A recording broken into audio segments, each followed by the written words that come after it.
Good morning class. आज हमारी topic है एंटी डायूरेटिक्स। एंटी डायूरेटिक्स समझ में ही आ रहा है, डायूरेटिक्स के जो अगेंस्ट काम करेगा वो होगा एंटी डायूरेटिक्स।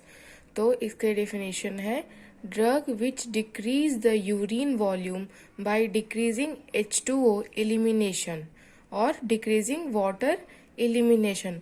वैसे ड्रग्स जो यूरिन वॉल्यूम को कम कर दें वाटर के एलिमिनेशन को कम करने के थ्रू, उसको हम एंटी डायूरेटिक्स कहते हैं। अब एंटी डायूरेटिक्स क्यों लें, क्यों यूरिन के वॉल्यूम को कम करें? तो एंटी डायूरेटिक्स ड्रग जो है हम उन केसेस में यूज़ करेंगे जहाँ पर किसी रीज़न की वजह से यूरिन का फॉर्मेशन या यूरिन का एलिमिनेशन ज़्यादा हो रहा होगा, या जैसे कि अगर कोई पर्टिकुलर पर्सन है जिसको बेड वेटिंग करने की प्रॉब्लम है, कई बच्चे या बुजुर्ग हैं जिसमें ये प्रॉपर्टी अभी भी देखने को मिलती है, तो ऐसी प्रॉब्लम को ठीक करने के लिए हम एंटी डायूरेटिक्स का यूज़ कर सकते हैं। अगर डायबिटीज़ इंसिपिटस का एग्जाम्पल लें तो ये ऐसा कंडीशन है जहाँ पर यूरिन का जो एलिमिनेशन है वो ज़्यादा होता है, जिसके वजह से एक्सेसिव थ्रस्ट भी होता है। ऐसे कंडीशन में हम एंटी डायूरेटिक ड्रग का यूज़ कर सकते हैं। अब वाटर के एलिमिनेशन को कम क्यों करना है? अगर डायूरेटिक्स को हम लोग अगर रिवाइंड करें तो उसमें वाटर के वॉल्यूम को बढ़ाने के लिए उसके लिए हम लोग रीअब्जॉर्प्शन का जो प्रोसेस हो रहा था उसको इनहिबिट कर रहे थे। कम रीअब्जॉर्प्शन हो रहा था तो ज़्यादा एलिमिनेशन हो रहा था। आज हमको इसी कंसेप्ट के अपोजिट इफेक्ट चाहिए, तो हम रीअब्जॉर्प्शन को बढ़ा देंगे जिससे यूरिन का वॉल्यूम कम बनेगा। रीअब्जॉर्प्शन ज़्यादा होगा वो तो वॉल्यूम कम आएगा। अब हम क्लासिफिकेशन देखते हैं एंटी डायूरेटिक्स का। तो पहला है एंटी डायूरेटिक हार्मोन। एग्जाम्पल है vasopressin. Vasopressin analog means vasopressin जैसा ही, एनालॉग का मतलब उसके जैसा ही, तो वो है डेस्मोप्रेसिन और टर्लीप्रेसिन। थर्ड है थायाजाइड डायूरेटिक्स। अब यहाँ पे ये सोचने की बात है कि ये तो डायूरेटिक्स में भी हमने पढ़ा था और यहाँ एंटी डायूरेटिक्स में भी है। तो ये यहाँ पे जो थायाजाइड डायूरेटिक्स है वो सिर्फ और सिर्फ डायबिटीज इंसिपिटस केस के लिए ही है। यहाँ पे जो थायाजाइड डायूरेटिक्स है वो वैसे पेशेंट को ही प्रिस्क्राइब किया जाएगा जिसको डायबिटीज इंसिपिटस होगा। फोर्थ क्लासिफिकेशन है अदर एंटी डायूरेटिक्स। इसका एग्जाम्पल है क्लोरोप्रोपामाइड। अब हम लोग स्टार्ट करते हैं पहला क्लासिफिकेशन जो है एंटी डायूरेटिक हार्मोन। ये secreted by posterior pituitary gland with oxytocin. ये पोस्टेरियर पिट्यूटरी ग्लैंड में सिक्रीट होता है ऑक्सीटॉक्सिन के साथ। और ADH is released in response to dehydration and increase plasma osmolarity. अगर डिहाइड्रेशन हो रहा होगा या प्लाज्मा ऑस्मोलरिटी हो रही होगी तो ये ADH जो है, जो एंटी डायूरेटिक हार्मोन है, वो सिक्रीट होगा। डिहाइड्रेशन के केस में सिक्रीट होगा, इसको समझते हैं। जब कोई पर्टिकुलर पर्सन डिहाइड्रेट हो रहा होगा तो उसके बॉडी का जो रेगुलेटरी मैकेनिज्म है या हेमियोस्टेटिस मेंटेन करने वाला जो मैकेनिज्म है वो ADH की वजह से ऑटोमेटिकली यूरिन के वॉल्यूम को कम कर देगी ताकि कम अमाउंट में यूरिन एलिमिनेट हो, जिससे डिहाइड्रेशन होने के चांसेस भी कम हो जाए। अब सेकेंड जो है वो प्लाज्मा ऑस्मोलरिटी को भी बढ़ा देता है।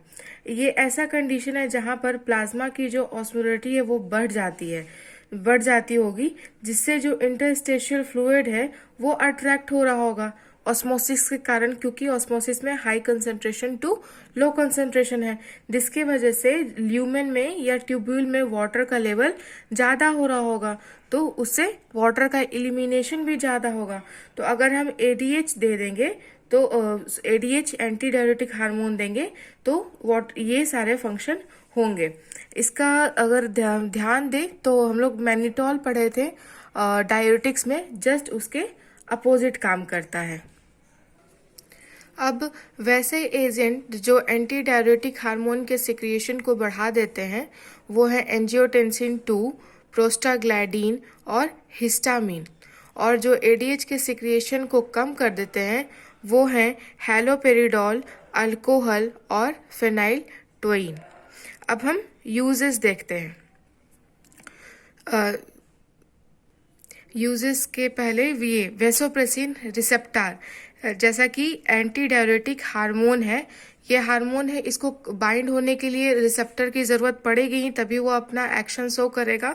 तो जो वेसोप्रेसिन रिसेप्टर है वो 2 टाइप्स में डिवाइडेड है, V1 और V2।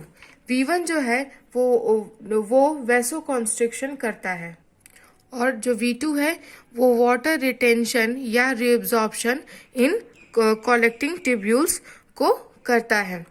जो V1 जो है वो वैसो कंस्ट्रक्शन करता है, जिसके वजह से जो वॉल्यूम ऑफ यूरिन है उसके एलिमिनेशन में कमी आ जाती है, क्योंकि जो वेसल्स है वो कॉन्स्ट्रिक्ट हो रहे होते हैं। और जो V2 है वाटर रिटेंशन या रीअब्जॉर्प्शन करता होगा, वो कलेक्टिंग ट्यूब्यूल में जो वाटर रीअब्जॉर्प्शन या रिटेंशन हो रहा है उसको बढ़ा देता है, जिसके वजह से जो वाटर लेवल है वो ब्लड में ज़्यादा हो जाता है। तो यूरिन का जो ब्लड में ज़्यादा हो जाएगा, तो उसके वजह से रीअब्जॉर्प्शन है या रिटेंशन है वो बार बार होगा, तो जो यूरिन का वॉल्यूम है वो कम हो जाएगा, इसलिए यूरिन जो है वो कम एलिमिनेट होगा। अब हम लोग यूजेस देखेंगे।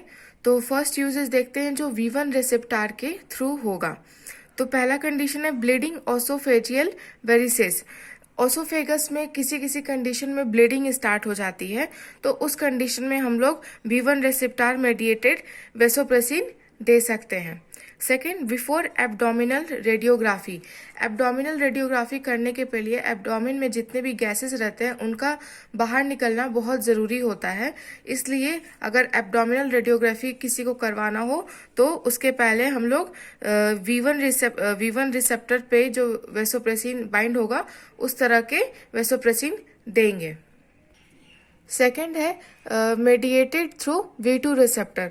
अब हम लोग वो देखेंगे जो V2 रिसेप्टर पे बाइंड होने के वजह से अपना वेसोप्रेसिन जो फंक्शन देगा। तो पहला है डायबिटीज इंसिपिटस, मोस्ट इम्पॉर्टेंट है। डायबिटीज इंसिपिटस जो पिट्यूटरी ओरिजिन से होता है, उसमें हम V2 रिसेप्टर से मेडिएटेड वेसोप्रेसिन को दे सकते हैं, जिसको न्यूरोजेनिक डायबिटीज इंसिपिटस भी कहते हैं।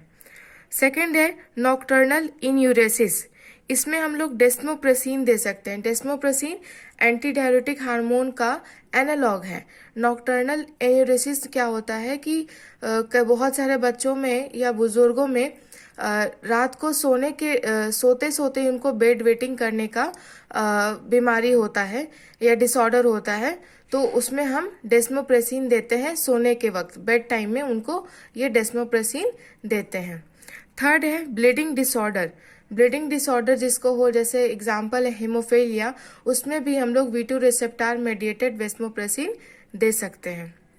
अब क्लास 2 ड्रग जो है डेस्मोप्रेसिन, वो selective V2 receptor agonist potent then vasopressin है। जो डेस्मोप्रेसिन है वो V2 रिसेप्टर एगोनिस्ट है। एगोनिस्ट का मतलब आप लोग जानते हैं क्या होता है, तो वो V2 रिसेप्टर का एगोनिस्ट है और वो वेस्मोप्रेसिन से ज़्यादा पोटेंट है, मतलब ज़्यादा अच्छा है। और टेलीप्रेसिन जो है वो वेस्मोप्रेसिन का प्रोड्रग है। ये प्रोड्रग भी आप लोग जानते हैं क्या होता है। क्लास 3 ड्रग है थायाजाइड, आप पहले ही बता दिया है, ये सिर्फ और सिर्फ डायबिटीज इंसिपिटस के केस में देने के लिए ही प्रिस्क्राइब किया जाएगा। अब वेसोप्रेसिन एंटागोनिस्ट क्या है जो वेसोप्रेसिन को ब्लॉक कर देंगे, वो कौन कौन से हैं? कॉन्विवेटाइन और टेल्बोवेटन। एंटी डायरेटिक्स यहाँ पे खत्म होता है। आप लोग एक बार ड्रग्स को रिवाइज करिए, क्वेश्चन को सॉल्व करिए, और जो भी प्रॉब्लम होगा फर्दर उसके लिए आप मेरे पास कांटेक्ट कर सकते हैं। Thank you.